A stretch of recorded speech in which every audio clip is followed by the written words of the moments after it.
Meus amados, estamos falando na série desse mês de julho de vidas conectadas.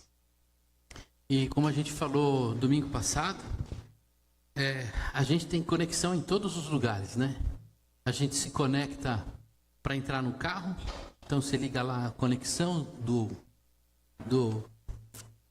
rádio, conexão do USB, a conexão do Wi-Fi, quando a gente vai na casa de uma pessoa querida, ou quando a gente acha que a gente é querida, a gente só consegue saber se de fato a gente é uma pessoa que pertence àquela casa, se quando você entra o Wi-Fi já conecta automático. Porque se a pessoa não te deu a senha do Wi-Fi, gente, não é tão querida assim, né? Então hoje a gente tem essa questão da conectividade. A gente tem vivido conectividade em todos os nossos cantos, mas estamos essencialmente desconectados uns com os outros. E a gente fala isso porque a gente perdeu a conexão com Deus, né? Aquele sentido de sagrado na nossa vida, na nossa manifestação religiosa, muitas vezes se perde. E passa a ser assim, simplesmente uma relação de consumo ou de autoajuda. A gente perdeu também a essência da nossa identidade como povo e filhos de Deus. E isso vem fazendo com que a gente perca o propósito da nossa existência. E isso gera desconexões entre as pessoas. Muitos não estão mais conectados entre si, estão mais preocupados com o seu corre, com o seu quadrado, e a gente deixa o outro de lado. Fora isso, a desconexão com a natureza, né? Eu estava vendo uma reportagem hoje dizendo que as questões climáticas que vão ocorrer agora em setembro, de setembro a abril, lá nos Estados Unidos, vão ser 6% mais severas por conta do aquecimento global. E aí você fala assim, só 6% é pouquinho, né? O impacto dessas tempestades vão acrescentar em 20% os danos que vão causar. Então, a gente acaba se desconectando da natureza e isso vai gerando não só o sofrimento por conta dessas ocorrências, mas também a gente passa a viver em solidão e ansiedade. A pergunta que a gente tem buscado resposta é: como o Evangelho pode trazer respostas para esse momento que nós estamos vivendo, para essa desconexão? Como que nós podemos nos reconectar com Deus, com o outro e com a natureza? Para isso nós vamos ler uma carta, uma epístola de Paulo à igreja que estava lá em Éfeso. Então, a carta de Paulo aos Efésios, capítulo 2, os versos de 11 a 22. Você pode abrir na sua Bíblia. Eu vou usar a Nova Almeida atualizada, que provavelmente a que vai ser projetada, mas você pode ler na sua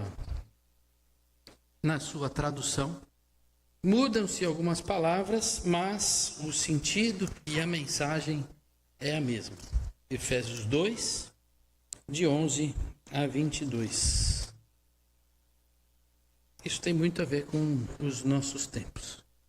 O título do nosso sermão de hoje: Vidas conectadas, relações redimidas. Se todos já abriram, já está sendo projetada. Vamos à leitura. Vamos mesmo assentado, mas em reverência à palavra, porque é o nosso próprio Deus que fala conosco nesse momento. Portanto, lembre-se de que no passado vocês eram gentios na carne, chamados incircuncisão por aqueles que se intitulam circuncisão, que é feita na carne por mãos humanas. Naquele tempo vocês estavam sem Cristo, separados da comunidade de Israel e estranhos a alianças da promessa, não tendo esperança e sem Deus no mundo. Mas agora em Cristo Jesus, vocês que antes estavam longe foram aproximados pelo sangue de Cristo, porque Ele é a nossa paz. De dois povos Ele fez um só, e na sua carne derrubou a parede de separação que estava no meio, a inimizade. Cristo aboliu a lei dos mandamentos na forma de ordenanças, para que dos dois criasse em si mesmo uma nova humanidade, fazendo a paz, e reconciliasse ambos em um só corpo com Deus, por meio da cruz, destruindo a inimizade por meio dela. E quando veio Cristo, evangelizou paz a vocês que estavam longe, e paz também aos que estavam perto, porque por meio dele ambos temos acesso ao Pai em um só Espírito. Assim, vocês não são mais estrangeiros e peregrinos, mas concidadãos dos santos e membros da família de Deus, edificados sobre o fundamento dos apóstolos e profetas, sendo ele mesmo Cristo Jesus a pedra angular. Nele todo o edifício bem ajustado cresce para ser um santuário dedicado ao Senhor. Nele também vocês estão sendo edificados, junto com os outros, para serem morada de Deus no Espírito. Mais uma vez, oremos ao Senhor. Pai, obrigado pela Tua palavra, Senhor. Eu peço a Ti que o Teu Espírito Santo não permita que a nossa atenção desvie para pensamentos distantes e que o Senhor, meu Pai, traga entendimento à nossa mente e ao nosso coração. É em nome de Jesus que nós oramos. Amém.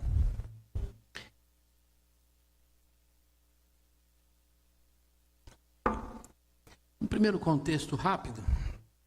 O que era a carta aos Efésios? A carta de Paulo aos Efésios.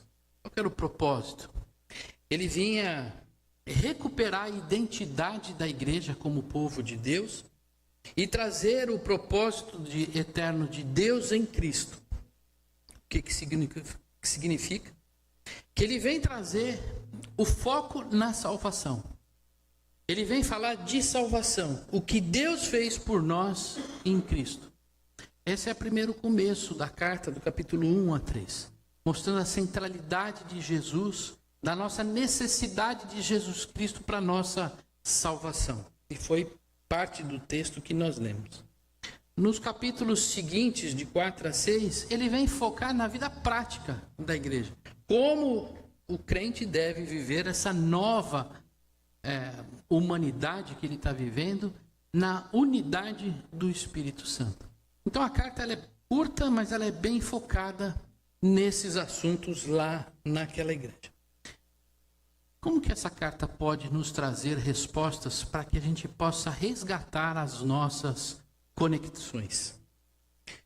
A primeira questão que me vem à mente e que, olhando para os versos de 11 e 12, eu venho entender que a desconexão nos faz viver em angústia. Eu lembro quando a gente cantou uma música aqui, agora, no final, e a presença de Deus, que maravilha, que alegria, né? Quanto júbilo tem. Mas será que quando a gente estava vivendo longe da presença de Deus, desconectados de Deus, como que era essa vida que a gente vinha vivendo? Paulo, quando fala aos Efésios, ele tem a memória a isso, e ele traz esse resgate à memória a esse povo. Porque ele fala assim, enquanto eram gentios na carne, ele já começa falando, lembra de quando vocês eram gentios na carne? Ou seja, vocês ainda não tinham o seu coração circuncidado, viviam longe de Jesus Cristo, vivendo sem Cristo, separados da comunidade de Israel e estranhos à aliança da promessa.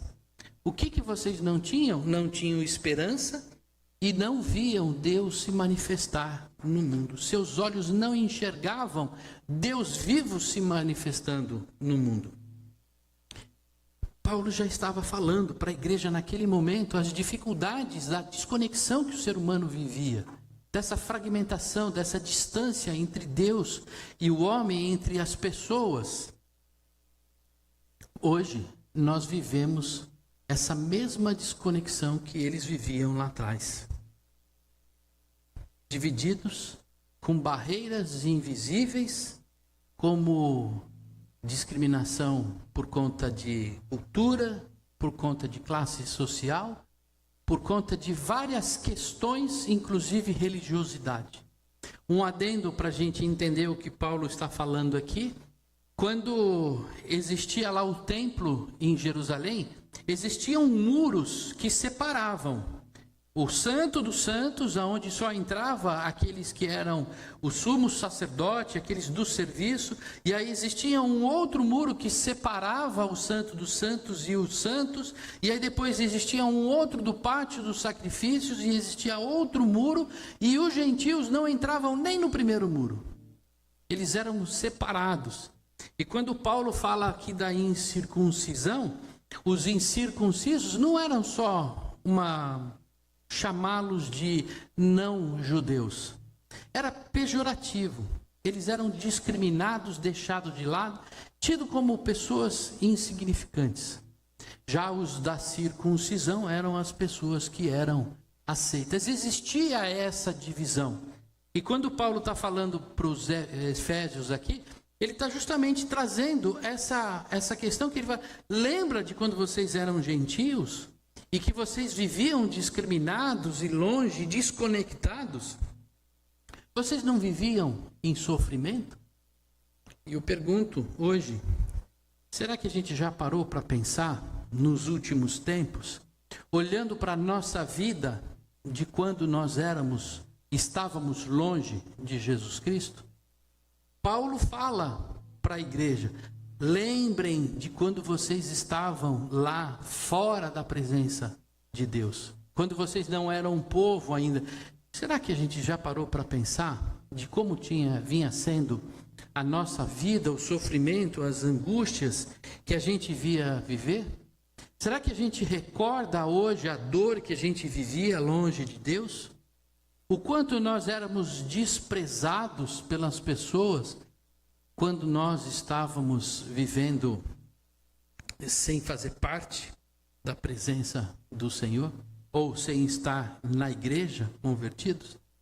Talvez muitos aqui possam dizer, pastor, eu não passei por dificuldades grandes, mas certamente alguns pontos marcaram a sua vida longe do Senhor Jesus.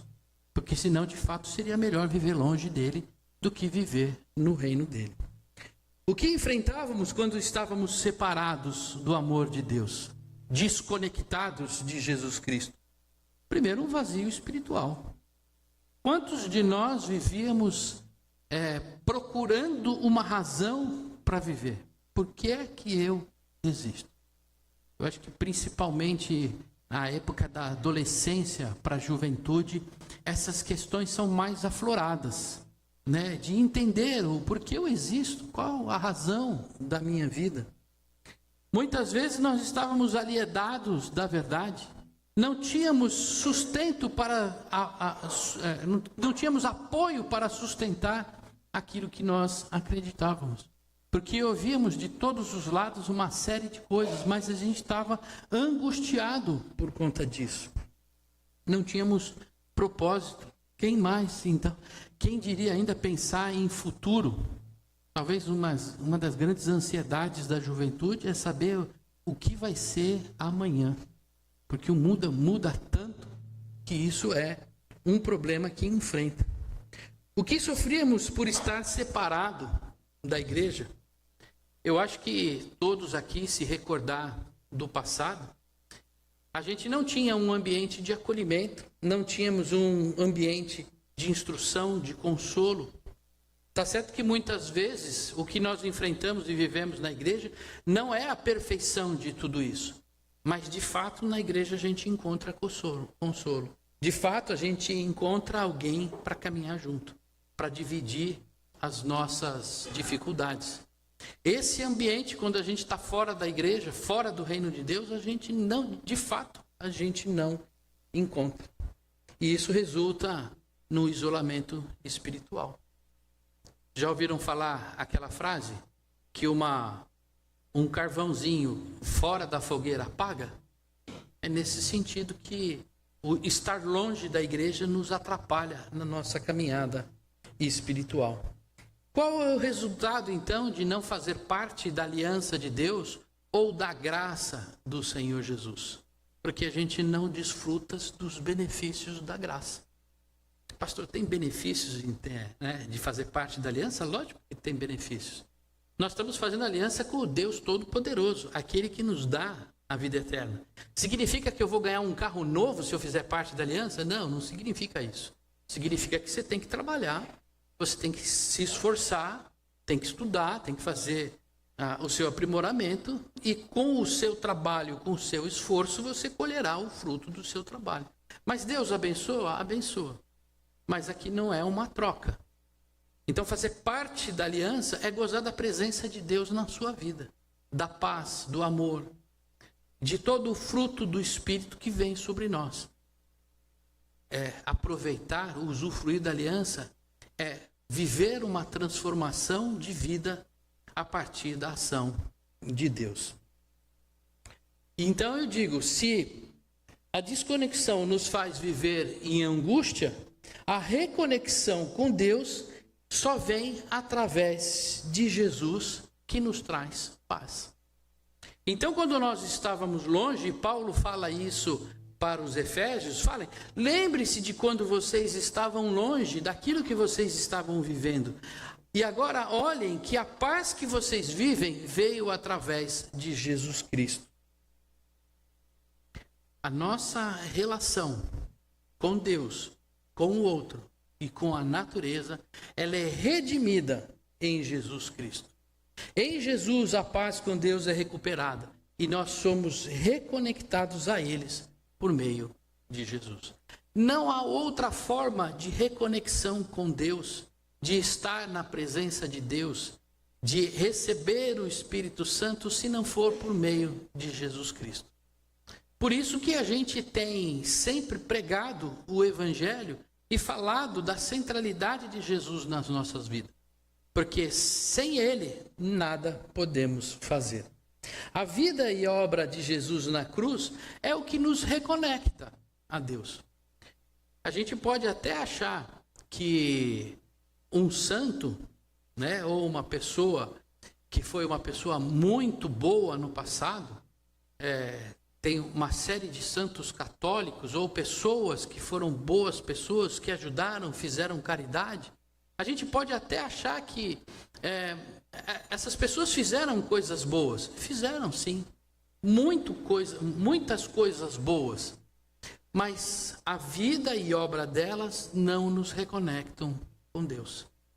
Por isso a necessidade de aceitar Jesus como Senhor e Salvador da sua vida, a partir do sacrifício dele na cruz e da sua ressurreição.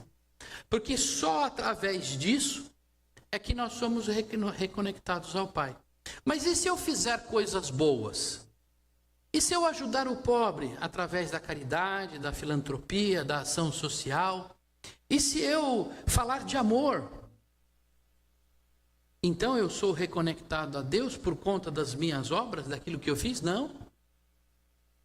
Nós só somos reconectados a Deus através de Jesus Cristo.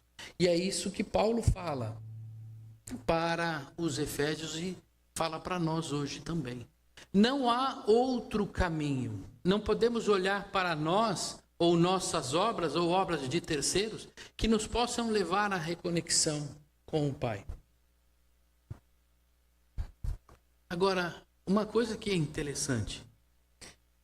Se nós reconectamos e Deus nos redime através de Jesus Cristo, então nós nos reconectamos não só com Deus, mas nos reconectamos com os outros. Se de fato somos redimidos, as nossas relações com Deus e com os outros mudam. E passamos a viver de forma diferente do que a gente vivia. Não faz sentido viver conflito e divisão se somos todos transformados pela ação do Espírito Santo. Se fomos reconectados, então não há motivo de conflito. o que estava acontecendo lá na igreja de Éfeso? Existiam os prosélitos gentios, que eram aqueles que se tornaram judeus, se tornaram cristãos a partir da sua conversão. E existiam os prosélitos judeus, que se tornaram cristãos a partir do judaísmo. Os cristãos, os prosélitos judeus, eles se identificavam como povo de Deus. Já não consideravam da mesma forma os prosélitos gentios, aqueles que se converteram do tempo de serem gentio.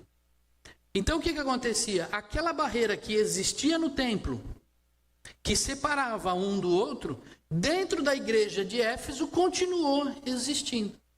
E aí Paulo vem e fala para eles: por que vocês estão vivendo com barreiras se Cristo já derrubou os muros? Agora vocês são todos uma nova humanidade. Vocês são um novo povo, não um povo de judeus, ex-judeus e ex-gentios. Vocês agora são povo de Deus, independente da sua origem. Será que a gente não enfrentamos dificuldades na igreja atualmente? Nas igrejas, né? No tempo de hoje, em todas as denominações? Logicamente que enfrentamos. Quantos ex-pentecostais estão dentro da igreja? Quantos ex-católicos estão dentro da igreja? Quantos presbiterianos de raiz estão dentro da igreja? Será que essas questões não podem gerar conflito entre nós? Por conta da raiz da sua existência, da sua forma de ver, de onde de cada um veio? E a partir daí geram conflitos, assim como gerava lá, gera nos dias de hoje. E o Senhor Jesus diz: ora, se vocês foram integrados a uma nova família, foram transformados pela graça e pelo poder de Deus, vocês têm que ser um só. Vocês são uma nova humanidade. Portanto, em Jesus, somos feitos uma nova humanidade. Paulo fala aqui no verso 15 e 16. Cristo aboliu a lei dos mandamentos na forma de ordenança, para que dos dois criasse em si uma nova humanidade, não mais baseada na ritualidade mosaica, mas agora todos sustentados no amor de Jesus Cristo, fazendo a paz, não a divisão, e reconciliasse ambos em um só corpo com Deus. Portanto, somos todos um corpo de Deus, uma nova identidade, destruindo a inimizade por meio dela. E o que é essa nova humanidade? Uma nova realidade espiritual e relacional, diferente daquilo que vivíamos quando estávamos separados de Cristo. Por isso que nós não podemos nos conformar com esse século, com essa cultura, com esse tempo que nós vivemos. Mas precisamos ser transformados e renovados na nossa mente. Aonde existia a inimizade, tem que haver amizade. Onde existia divisão, unidade. Aonde faltava amor, tem que haver amor. Essa nova humanidade não está sustentada numa religiosidade superficial, mas na expressão do amor de Cristo. Muitas vezes a gente se apega à religiosidade, a ritos que possam nos identificar como sendo povo de Deus. Mas a gente esquece o nosso coração. A gente expressa rito, mas o nosso coração está longe. Isso significa que temos uma nova identidade coletiva. Todos nós, cada rostinho desse que está aqui nessa noite e daqueles que não puderam vir, todos nós está escritos de Jesus Cristo. De Jesus Cristo. Sobrenome igualzinho para todos nós. Não existe mais uma diferença entre um e outro. Somos irmãos, membros de uma mesma família, que seguem um só cabeça, que seguem uma só direção. Por isso que quando a gente possa ver caminhos diferentes, a gente entende que está faltando fortalecer essa identidade na igreja. Precisamos ter um só caminho, e o caminho significa seguir ao Senhor Jesus Cristo e fazer, expressar o Evangelho através da vida da igreja. Experimentamos a reconciliação vertical e horizontal. Vertical porque nós nos reconectamos com Deus, nos reconciliamos com Deus. Mas também não podemos que a gente esquecer que nós precisamos nos reconciliar com o outro. Ele faz parte e sentido da nossa vida. Somos chamados a viver uma nova vida. Uma vida marcada pela graça, pela paz, pela humildade, pela unidade, pela mutualidade, em contraste do que a gente vivia no passado. Se nós não vivemos unidade, humildade, paz, graça, mutualidade, nós não estamos expressando aquilo que nós fomos transformados, aquela identidade. Por isso que Paulo está falando para a igreja de Efésios: se vocês são um, então vocês não podem viver em conflito. Vocês têm que aceitar uns aos outros e caminhar segundo o Evangelho. Por isso, somos chamados a proclamar o Evangelho, a notícia da reconciliação. Agora fica muito estranho, né? Meu irmão, a gente precisa ter paz. Mas será que eu estou vivendo em paz? Será que eu estou vivendo esse Evangelho dentro do corpo? O Evangelho é a notícia da reconciliação, tanto para os que estão longe, quanto para os que estão dentro.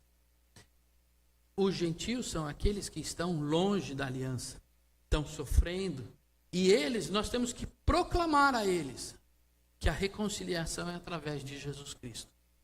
Mas essa mesma reconciliação tem que ser proclamada todos os dias dentro da própria igreja.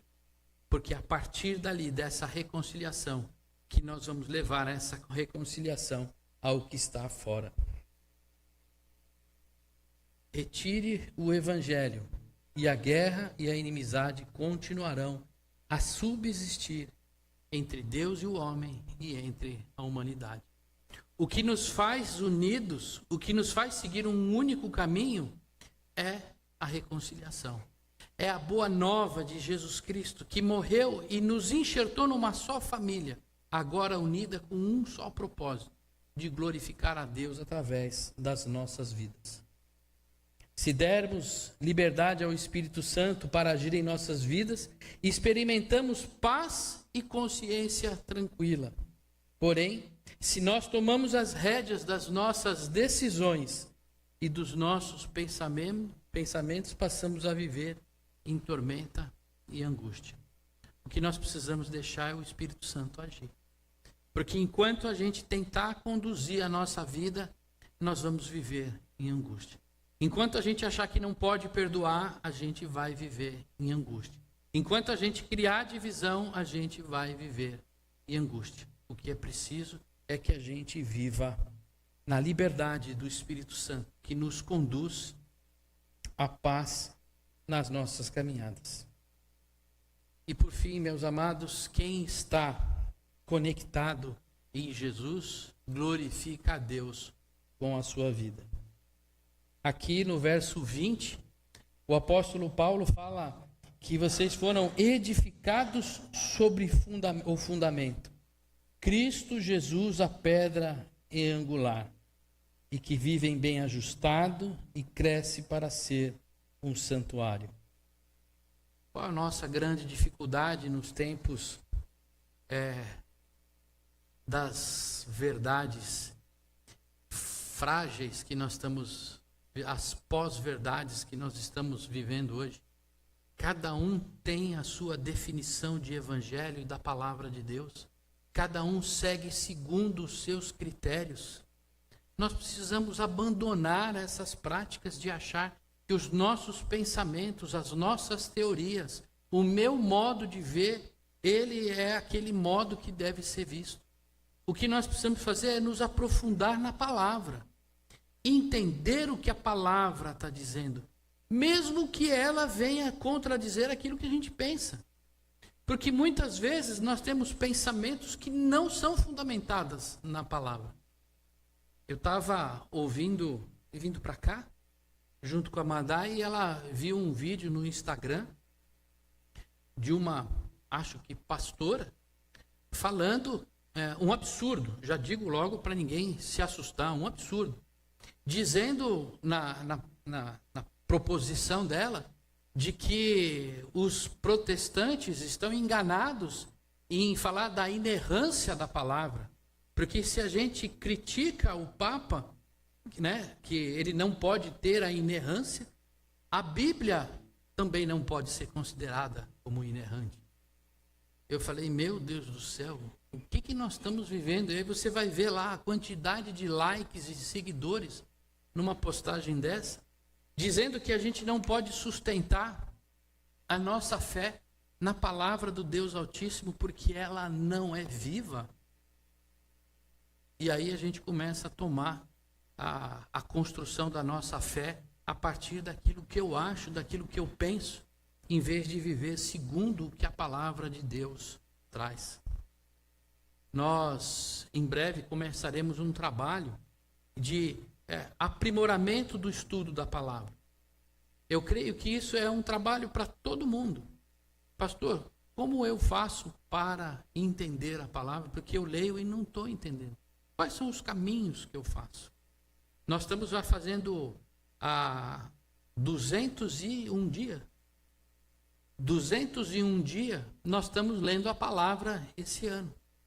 Quando a gente pega a palavra e lê, muitas vezes o entendimento não vem na hora. Você leu e ficou com aquela cara de interrogação. Ore ao Espírito Santo, peça entendimento. Venha na escola dominical. Hoje nós discutimos, conversamos e aprendemos sobre Naum e Sofonias. Né? Quais são as respostas que essa profecia traz? O que isso nos traz de esperança e o que isso nos chama a atenção? Então, a partir da palavra, de compreender o que a palavra verdadeira diz para nós, é que a gente precisa alicerçar nossa fé. Quando a gente alicerça a nossa fé sobre a palavra de Deus, então a gente cresce bem ajustado para ser um santuário de Deus e glorificar a Deus com a nossa vida. Porque se a gente não alicerçar a nossa vida sobre a palavra de Deus, a gente não vai crescer bem ajustado. A gente não vai se reconectar com Deus. E a nossa vida não vai ser para a glória do Pai. Em Jesus fomos trazidos para perto, reconciliados com Deus, integrados numa nova humanidade. A cruz derrubou os muros que nos separavam e nos concedeu paz com Deus e paz com o nosso irmão. E isso tem que ser uma realidade na nossa vida. Essa nova identidade nos chama a viver em humildade, compromisso, responsabilidade e generosidade. Que sejamos uma comunidade reconciliada, marcada pela paz, pelo amor, pela missão, refletindo em nossas relações a beleza do reino de Deus. Amém?